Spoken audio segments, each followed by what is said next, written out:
Kang thel motor fire truck oma fire truck hi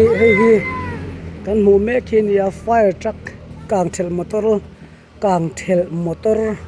zun che tuna kan lo enang kang thel motor zun che he lai kang thel motor hian azuna che tlat na he far keu maya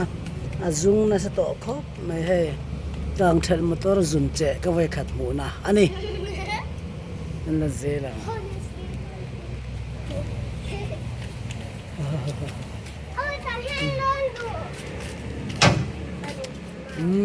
lo to su bete